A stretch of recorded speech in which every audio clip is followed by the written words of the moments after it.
सबसे पहले तो हम अपने चैनल चलते चलते 802 पे आपका जो है हार्दिक अभिनंदन करते हैं और आपको धन्यवाद देते हैं कि आपने इतना बहुमूल्य समय हमारे चैनल के लिए निकाला। तो मैं जो है मैदानी क्षेत्र से हूँ, ठीक है, और आप आए हैं वेस्ट बंगाल दार्जिलिंग के एक सुदूर उससे दिल्ली यहाँ पे। तो सबसे पहले आप हमारे दर्शकों को ये बताइए कि क्या मांग है और क्यों है। सभी को नमस्कार। जितना भी लोग आप लोग ने अपने ये जो टीवी चैनल से देख रहे हैं, जो यूट्यूब चैनल से, तो आप सभी को नमस्कार करना चाहता हूँ। तो स्पेशली आपको धन्यवाद देना चाहता हूँ कि आपने भी हमारे लिए इतना बहुमूल्य समय निकाल के ये समय दिया है। तो जो आपका क्वेश्चन है मेरा ऊपर कि क्या क्वेश्चन बोला आपने? मैं ये कह रहा था कि क्या आप लोगों की मांग है और क्यों है, उसका आधार क्या है। हमारा मांग यही है कि हमारा मांग गोरखालैंड है। गोरखालैंड क्यों चाहिए बोले तो अभी जितना भी हम भारतवासी भारतीय गोरखा है, जो भी नेपाली स्पीकिंग गोरखा कम्युनिटी जितना भी लोग भारत देश में रह रहा है, आप देखेगा तो north east Darjeeling, north Bengal, Darjeeling Terai Dooars और उत्तराखंड जितना भी लोग हैं, तो हमारा पूरा भारत में रहने वाला जितना भी नेपाली स्पीकिंग गोरखा कम्युनिटी का एक ही समस्या क्या है बोले थे, आइडेंटिटी क्राइसिस। अब जैसा हम एक दूसरे का जान पहचान के लिए जब एक दूसरे का बातचीत हो जाता है, तो आप नॉर्मली मैं आपको पूछता हूँ आप कहाँ से क्या बिलोंग करता बोले तो क्या हो जाता है, हम ऐसा फलना जिसका तो हमारा ऐसा होता है कि आप कहाँ से बोलने से, हम क्या है बोलने से, हम नेपाली बोलने से क्या बोल जाता है सीधा क्या आप नेपाल से। तो सबसे बड़ा बात ये, सबसे बड़ा मुश्किल यही है। तो आइडेंटिटी बहुत सारा आदमी लोग को पता नहीं कि भारत में नेपाली भाषा बोलने वाला लोग भी भारतीय नागरिक है बोल के। तो बाबा साहब अम्बेडकर जी ने जो भी संविधान में लिखा है, तो इसी अंदर जो भी संविधान के अंदर जो भी मांग है, जो भी हमारा फंडामेंटल राइट है, वो मांगने का हम के लिए आज हम जंतर मंतर का भवन में हम आए हैं। नहीं तो आप गोरखालैंड अलग राज्य की मांग कर रहे हैं? जी हाँ, गोरखालैंड अलग राज्य का मांग कर रहा हूँ। कितनी पुराना ये आंदोलन है? ये तो बहुत सारा 107 साल पुराना आंदोलन है जो मांग है। तो फिर भी अभी तक आदमी लोग मतलब उस मांग को पूरा नहीं हो रहा है कि वो कभी बीजेपी वाला प्रॉमिस करके हम गोरखा का जो भी डिमांड हो हम करेंगे, लेकिन अब ऐसा बोल के अभी तक 4 बार हम लोग दार्जिलिंग के क्षेत्र से 4 सांसद भेज चुका हूँ, फिर भी अभी तक सुनवाई नहीं हुआ।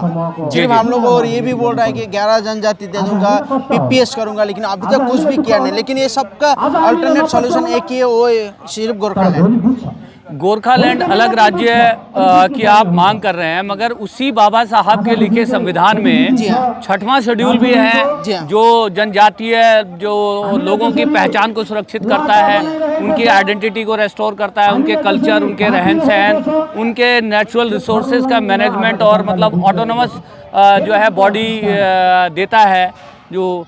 तो क्या 6 शेड्यूल से बात नहीं बनती? नहीं, 6 शेड्यूल का तो वो अलग सा सब्जेक्ट है। देखिए जब गोरखालैंड हो जाएगा तो गोरखालैंड में पूरा वो सब आ जाता है। तो हमारा 6 शेड्यूल का मांग है, वो सभी डिमांड है और मांग कर रहा है, यूटी भी दे देगा, 6 शेड्यूल भी है, वो सभी है, लेकिन हमको चाहिए सॉलिड गोरखालैंड। कि गोरखालैंड बोलने से क्या होता है, सबसे पहले तो हम लोग का अभी 6 शेड्यूल देने से भी जो भी हमारा वही प्रॉब्लम हो जाता है कि तो आप कहाँ का है, सबसे बड़ा प्रॉब्लम है। आपको आपके लिए ये बड़ा भावनात्मक मुद्दा है कि मतलब आपको मतलब जब कोई देखता है और कोई मतलब ये समझता है कि गोरखा है तो वो ये समझता है नेपाल का हो, नेपाल का। तो वो आइडेंटिटी क्राइसिस आपका जो है सबसे बड़ा भावनात्मक इमोशनल मुद्दा है, जहाँ तक मैं समझ पा रहा हूँ। तो ये भी 8वां अनुसूचित में जो भी संविधान में नेपाली भाषा को मान्यता दे चुका है। तो ये बात बहुत सारा भारतीयों को पता नहीं। तो मैं ये मीडिया की तरफ से ये भी संदेश देना चाहता हूँ कि आप जो भी ये मीडिया देख रहा है, जो सोशल मीडिया देख रहा है, तो इस चैनल को देख रहा है, कि आप लोग का यही रिक्वेस्ट है कि अगर आप कोई भी इसमें आप लोग का गलत है, मैं नहीं बोलता हूँ, ये हम लोग का जो डिलीवरेंस बराबर नहीं हो पा रहा है कि आदमी लोग के पास पहुँच नहीं पा रहा है कि जो नेपाली बात करने वाला भी भारतीय नागरिकता है। तो ये नहीं बोलना चाहिए कि आप नेपाली बोलने से आप नेपाल से हैं, क्योंकि भारत देश में भारत गोरखा उत्तराखंड में भी नेपाली हैं। और मैं साथ में आपको बताना चाहूँ कि हम मैदानी क्षेत्र के लोग हैं, जैसा मैंने आपको बताया, और जैसे आप दार्जिलिंग के हैं, गुरखा हैं। तो मैं ये बार बार अपने चैनल के माध्यम से मतलब जो हमारा चैनल का प्रयास ये रहता है कि आप तो अपनी समस्या समझ ही रहे हैं, मगर रेस्ट ऑफ द इंडिया, बाकी के लोग जो पूरे भारत में जो हलचल चल रही है, जैसे अभी लद्दाख का इशू चल रहा था, आप लोग का जो मतलब अभी इशू है, तो हम अपने चैनल के माध्यम से इन्हीं सब बातों को समझाने का प्रयास करते हैं कि हम दूर के आदमी, हमें नहीं पता कि वहाँ पर जो है दार्जिलिंग की क्या समस्या है। और मुझे साथ में बताइए कि पश्चिम बंगाल की सरकार का दार्जिलिंग के साथ किस तरह का व्यवहार होता है, उस मतलब व्यवहार में कोई आपको गड़बड़ दिखाई देती है, कमी दिखाई देती है? तो डेफिनेटली गड़बड़ तो रहेगी, क्योंकि जो भी चीज़ है, जो भी मांगे, अभी देखिए दार्जिलिंग में 2 बड़ा इशू हुआ। सबसे बड़ा प्रॉब्लम क्या है, एक बात प्रॉब्लम क्या हुआ, टीस्टा का जो भी प्रॉब्लम हुआ था, जो बाढ़ से बहुत आदमी लोग क्या हुआ, नाश हुआ, उसमें डुबाव हुआ, बहुत आदमी लोग, बहुत परिवार लोग मर गया। और दूसरी बात प्रॉब्लम क्या हुआ, जो चाय श्रमिक वाला को जो भी अपना जो चाय कमान का जो भी बोनस मिलने वाला 20% वाला, ये भी जो भी मतलब मांग था, ये भी पूरा नहीं किया। क्यों नहीं किया बोले तो अगर राज्य सरकार ने अगर इसको बराबर दिखा हुआ तो ये सभी प्रॉब्लम नहीं आने वाला था। ये 2 मुद्दा अभी जो एकदम हाईलाइट, ये 2 मुद्दा है। तो अगर गोरखालैंड हो जाता तो ये सभी जाके वो दूसरा राज्य को जाके रिक्वेस्ट करने का जरूरत ही नहीं था। तो आप बोल रहे हैं कि ममता दीदी का भी जो है एक सौतेला व्यवहार है दार्जिलिंग के प्रति, और कहीं ना कहीं वो जो दार्जिलिंग का जनमानस है वो अपने ही राज्य के मुख्यमंत्री द्वारा कहीं छला हुआ महसूस कर रही है। जी हाँ, अभी जैसा अभी हम लोग का देखिए, अभी हमारा हम दार्जिलिंग तराई डुवर्स, हम डुवर्स से आता है, डुवर्स क्षेत्र है हमारा।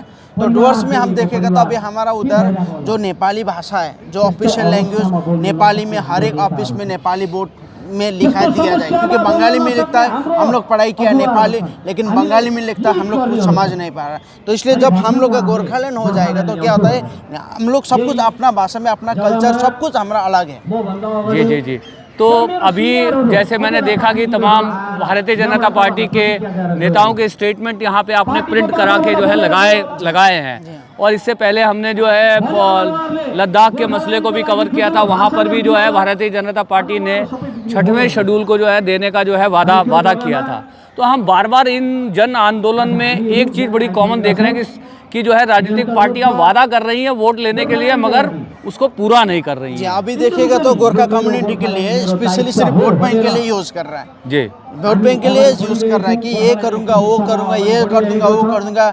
गोरखा का सपना मेरा सपना बोल के हमारा भारत का प्रधानमंत्री नरेंद्र मोदी जी ने बोला। तो अभी हमारा कोई आवाज़ सुनने वाला नहीं है बोल के अभी हमारा नेपाली गोरखा कम्युनिटी से राजू बिष्ट जी को 2 बार संसद में लेके आया, फिर वहाँ से भी कुछ होने वाला अभी तक देखा नहीं, कुछ पार नहीं लगता है। पीपीएस करेगा बोल के वो भी कुछ हुआ नहीं, जो जनजाति का मुद्दा करेगा वो भी कुछ हुआ नहीं। तो इसलिए सिर्फ वो लोग आशा ही दिखा रहा है। तो इसलिए अभी हम लोग जो भी है, ये जो धरना कर रहा है, ये कोई राजनीतिक पार्टी से नहीं कर रहा। एक हम लोग का एक संस्था है जो गोरखालैंड एक्टिविस्ट समूह, जो किशोर प्रधान जी का नेतृत्व में हम यहाँ आके खड़ा हो रहा है। तो इसमें से हम कर्नाटक से आया, एक्चुअली हम वेस्ट बंगाल से नहीं, हम कर्नाटक में नेप इंडिया फाउंडेशन बोल के एक एनजीओ चला रहा है, जो हमारा 6 लाख गोरखाओं का हम रिप्रेजेंट करता। तो वहाँ से हम साउथ से यहाँ आया हूँ आज रिप्रेजेंट करने के लिए। तो ये मांग को हम उसको लोग के साथ देने के लिए। तो कितना ऑप्टिमिस्टिक हैं, कितने आशावान हैं कि आपको लगता है कि आने वाले समय में जल्द इसके ऊपर सुनवाई होगी? आज तो जब देख रहा है पार्लियामेंट सेशन जो चल रहा है, आज जो तारीख चल रहा है, तो इसीलिए फ्राइडे सैटरडे हम 2 दिन का मांग किया। तो ये आवाज़ संसद तक जाना चाहिए बोल के अभी जब तक नहीं होगा तब तक हमारा ये मांग और ये लड़ाई निरंतर चलते रहेगा। क्या शुभ नाम हुआ मैं आपका? मेरा नाम संजीत विश्वकर्मा, मैं नेप इंडिया फाउंडेशन कर्नाटका का हूँ और मैं प्रेसिडेंट हूँ नेप इंडिया फाउंडेशन का प्रेसिडेंट। तो बहुत बहुत धन्यवाद और बहुत बहुत शुभकामनाएं, और मैं ऑल द बेस्ट कहना चाहता हूँ कि आपका ये मूवमेंट का किसी कंक्लूजन पे पहुँचे, जहाँ आप पहुँचना चाहते हैं वहाँ तक पहुँचे, और आने वाले समय में जो आप लोग का सपना है वो सपना साकार हो, और आपको अपना राज्य मिले, आपकी पहचान मिले, भाषाई पहचान मिले। हम मैदान के लोग जो है यही शुभकामना दे सकते हैं। तो थैंक यू सर। सबसे पहले तो हमारे चैनल चलते चलते 802 पे आपका जो है हार्दिक अभिनंदन। और सबसे पहले सर आप अपना परिचय दें। मेरा नाम रोहित विश्वकर्मा फ्रॉम जी। कालिम्पोंग। कलिंगपोंग। और मैं विश्वकर्मा शिल्पकार संस्था का प्रेसिडेंट, ओके और हम लोग नॉन पॉलिटिकल हैं। जी। और सर ये किस उम्मीद और किस आशा के साथ जो है दिल्ली में आप लोग आए हैं, ये धरना प्रदर्शन लेकर के? 2 दिन का आपका धरना जो है धरना प्रदर्शन है, अलग राज्य की मांग है, और भी बहुत सारे जो, मैं इस बात को इसलिए कह रहा हूँ, आप इस बात को थोड़ा सा अदरवाइज़ मत लीजिएगा। जैसे मैं बिहार का रहने वाला हूँ, तो बिहार के भी हम मिथिलांचल का रहने वाला हूँ, तो वहाँ भी एक मिथिला प्रदेश की जो है मांग हो रही है। तो अलग अलग जगहों पर जो है अलग अलग राज्यों की मांग हो रही है। तो कहीं कहीं जो पॉलिटिकल उसमें जो ये बातें उठती हैं कि और कितने राज्य, तो ये आप बताएं कि ये जो आप जैसे अलग राज्य की मांग कर रहे हैं, क्या उसके अलावा भी कोई सोल्यूशन है जो मतलब गोरखाओं के जो है अस्मिता और उनकी भाषाई पहचान और उनके कल्चर को रेस्टोर कर सके, या आप लोग को लगता है कि यही एक मार्ग है कि अलग राज्य ही इसका सोल्यूशन है? नहीं, बात तो ऐसा है ना, जो दूसरा स्टेट में जितना भी जो स्टेट मांग रहा है, सेपरेट स्टेट मांग रहा है, जी। और हम लोग का गोरखालैंड का सेपरेट स्टेट का है, आसमान जमीन आसमान का फर्क है ये। जी जी बताएं। और जैसे कि आप बिहार का बोलिए, बिहार का बोलने से आप बोल रहे हैं आप, तो बिहार क्या हो गया? बिहार तो इंडिया का एक तो बीच में रहता है ना। जी बिहार को आसपास में कोई बॉर्डर नहीं है, सिर्फ एक तो नेपाल बॉर्डर पड़ता है। जी। लेकिन हम लोग जो रहता है, हम लोग एकदम चिकन नेक में रहता है। ऊपर में देखिए चाइना है, इधर में बगल में देखिए नेपाल है, और इधर में देखिए भूटान है, और नीचे देखिए बांग्लादेश है। जी। और ये चिकन नेक भी है, और चिकन नेक के हिसाब से भी हम लोग एक हिसाब से गोरखालैंड का मांग कर रहा है। और दूसरा मांग क्या है कि गोरखा दो तरफ का गोरखा है, एक तो है नेपाली नेपाल का है, और एक तो है इंडिया का है।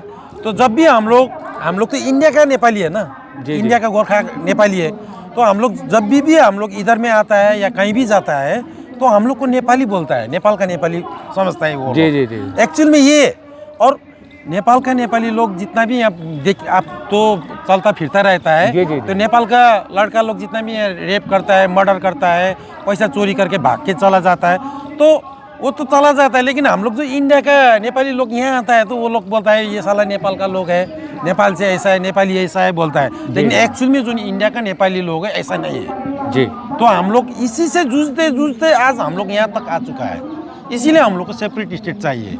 मतलब गोरखालैंड बोल के यदि आपको राज्य मिल जाता है, तो आपकी एक आइडेंटिटी क्राइसिस जो है कि जिसमें मतलब ये एकदम क्लियर हो जाएगा कि भाई अब आपसे यदि कोई पूछे कि आप कहाँ के हैं, तो मैं गोरखालैंड राज्य का हूँ, तो आपकी एक पहचान सुनिश्चित हो जाती है। कि अभी जो एक जनरलाइज कर दिया जाता है गोरखा मीन्स नेपाली, तो ये जो है ज़्यादा बड़ा आप लोगों का इमोशनल और भावनात्मक मुद्दा मुझे दिखाई देता है, जैसा मैं समझ पा रहा हूँ। तो आपको लगता है कि ये अलग राज्य के बनने से ही जो है पूरा हो पाएगा, मगर इसमें क्या अड़चने हैं? मैं जैसे पीछे जिनसे बात कर रहा था, बता रहे थे 107 साल पुराना आंदोलन है, और अभी तक ये परवान जो है उस हिसाब से परवान जो है चढ़ा नहीं। तो क्या उम्मीद करते हैं कि मतलब किस तरह से ये इस टारगेट को जो है आप लोग अचीव करोगे? बात ऐसा है कि जब वोट का टाइम में आता है, तो पिछले साल तो अगले साल तो माननीय प्रधानमंत्री जी भी तो वहाँ पर जाके तो सिलीगुड़ी में बोला था कि गोरखाओं का सपना मेरा भी सपना है। जी जी जी। और अमित शाह जी भी तो हम लोग का कालिम्पोंग में खुद सबसे बड़ा ग्राउंड है, रोनाल्ड से पार्क है, वहाँ जाके बोला था गोरखाओं का हम लोग सम्मान करते हैं, गोरखा लोग जितना भी भारत में रहता है वो लोग भारत का मेरुदंड है बोल के बोला था। जी जी जी। पर बोला तो था, पर आपसे ये सब तो छुपा हुआ तो है नहीं कि जो है राजनीतिक पार्टियों के जो ये पैतरे हैं, और बाद में जो है ये लोग ये कह के निकल जाते हैं कि ये तो जो है जुमले भर हैं।